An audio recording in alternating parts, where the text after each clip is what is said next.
जय श्री कृष्ण। आत्मा के परमाणुओं को अनंत कण हैं। यदि बाल के अग्रभाग को 100 भागों में विभाजित किया जाए और फिर इनमें से प्रत्येक भाग को 100 भागों में विभाजित किया जाए तो इस तरह के प्रत्येक भाग की माप आत्मा का परिमाप है। इसी प्रकार यही कथन निम्नलिखित श्लोक में मिलता है। इसी प्रकार परमेश्वर के अंश उनकी किरणों के परमाणु स्फुलिंग हैं और प्रवाह या पराशक्ति कहलाते हैं। अतः चाहे कोई वैदिक ज्ञान का अनुगामी हो या आधुनिक विज्ञान का, वह शरीर में आत्मा के अस्तित्व को नकार नहीं सकता। भगवान ने स्वयं भगवद गीता में आत्मा के इस विज्ञान का विशद वर्णन किया है। अविनाशी, अप्रमेय तथा शाश्वत जीव के भौतिक शरीर का अंत अवश्यंभावी है। अतः हे भरतवंशी, युद्ध करो। तात्पर्य: भौतिक शरीर स्वभाव से नाशवान है। यह तत्क्षण नष्ट हो सकता है और 100 वर्ष बाद भी। यह केवल समय की बात है। इसे अनंत काल तक बनाए रखने की कोई संभावना नहीं है। किंतु आत्मा इतना सूक्ष्म है, इसे शत्रु देख भी नहीं सकता। मानना तो दूर रहा, जैसा कि पिछले श्लोक में कहा गया है, यह इतना सूक्ष्म है कि कोई इसके मापने की बात सोच भी नहीं सकता। अतः दोनों ही दृष्टि से शोक का कोई कारण नहीं है, क्योंकि जीव जिस रूप में है, न तो उसे मारा जा सकता है, न ही शरीर को कुछ समय तक या स्थायी रूप से बचाया जा सकता है। पूर्ण आत्मा के सूक्ष्म कण अपने कर्म के अनुसार ही यह शरीर धारण करते हैं। अतः धार्मिक नियमों का पालन करना चाहिए। वेदांत सूत्र में जीव को प्रकाश बताया गया है, क्योंकि वह परम प्रकाश का अंश है। जिस प्रकार सूर्य का प्रकाश सारे ब्रह्मांड का पोषण करता है, उसी प्रकार आत्मा के प्रकाश से इस भौतिक देह का पोषण होता है। जैसे ही आत्मा इस भौतिक शरीर से बाहर निकल जाता है, शरीर सड़ने लगता है। अतः आत्मा ही शरीर का पोषक है। शरीर अपने आप में महत्वहीन है। इसीलिए अर्जुन को उपदेश दिया गया है कब कि वह युद्ध करे और भौतिक शारीरिक कारणों से धर्म की बलि न होने दे। जो इस जीवात्मा को मारने वाला समझता है तथा जो इसे मरा हुआ समझता है, वे दोनों ही अज्ञानी हैं, क्योंकि आत्मा न तो मारता है और न मारा जाता है। तात्पर्य: जब देहधारी जीव को किसी घातक हथियार से आघात पहुंचाया जाता है, तो यह समझ लेना चाहिए कि शरीर के भीतर का जीवात्मा मरा नहीं। आत्मा इतना सूक्ष्म है कि इसे किसी तरह के भौतिक हथियार से मार पाना असंभव है।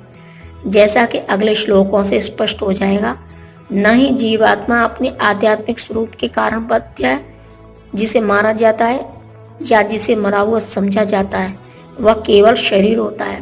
किंतु इसका तात्पर्य शरीर के वध को प्रोत्साहित करना नहीं है। वैदिक आदेश है मां हिस्यात सर्वभूतानि, किसी भी जीव की हिंसा न करो। न ही जीवात्मा अवध्य है का अर्थ यह है कि पशु हिंसा को प्रोत्साहन दिया जाए। किसी भी जीव के शरीर की अनाधिकार हत्या करना निंद्य है और राज्य तथा भगवत विधान के अनुसार के द्वारा दंडनीय है।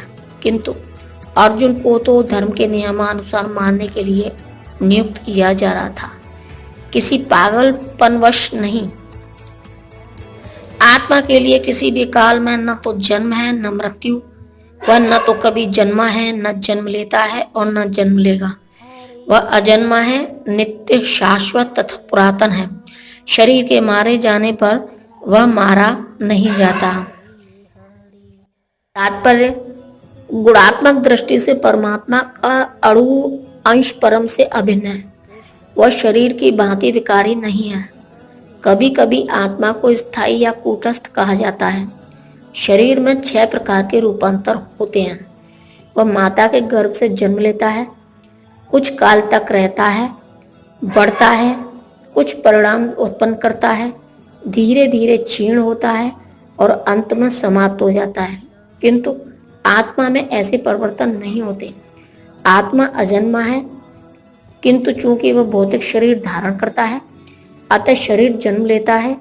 आत्मा न तो जन्म लेता है न मरता है। जिसका जन्म होता है उसकी मृत्यु भी होती है, और चूंकि आत्मा जन्म नहीं लेती, अतः उसका न तो भूत है, न वर्तमान है, न भविष्य। वह नित्य, शाश्वत तथा सनातन है, अर्थात उसके जन्म लेने का कोई इतिहास नहीं है।